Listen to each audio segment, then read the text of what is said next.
குழந்தைகள் விஷயத்தில் கவனமாக இருக்கணும். அப்பாவோட ஹெல்த்து ரொம்ப ரொம்ப கவனமாக பார்த்துக்கணும். இது ரெண்டையுமே ரொம்ப கவனமாக இருக்க வேண்டிய காலகட்டம். பிள்ளைகள் மூலமாக பெருமை, பிள்ளைகள் மூலமாக அந்தஸ்து, பிள்ளைகள் மூலமாக கௌரவம் இதெல்லாம் தாண்டி உங்களுடைய சுய பெயர் கௌரவத்திற்கு இழுக்கு வராமல் பார்த்துக்கணும். ஏன்னா 2ஆம் இடத்துல இருக்க ராகு எதை வேணாம் பண்ணால் தப்பு இல்லைன்ற மாதிரி உங்களை கொண்டு போய் எதுலையாவது மாட்டி விட்டுருவான். அதன் மூலமாக சுய கௌரவத்திற்கு இழுக்கு வராமல் பார்த்து கொள்ளுங்கள். பணம் சம்பாதிக்கலாம் தான், எப்படி வேணால் சம்பாதிக்கலாம் தான், கஷ்டப்பட்டோம் தான், அதை திரும்ப ரீபேக் பண்ணணும் தான், ஸ்டாண்டர்டாக நிற்கணும் தான், எல்லாம் கரெக்டாக. ஆனால் நியாயமாக நீதியாக நிற்கணும் இல்லை.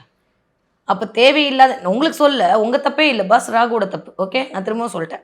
மகராசிக்காரங்க மேலே எந்த தப்பும் கிடையாது. எல்லாம் ராகுவோட தப்பு, எல்லாம் சனியோட தப்பு தான்.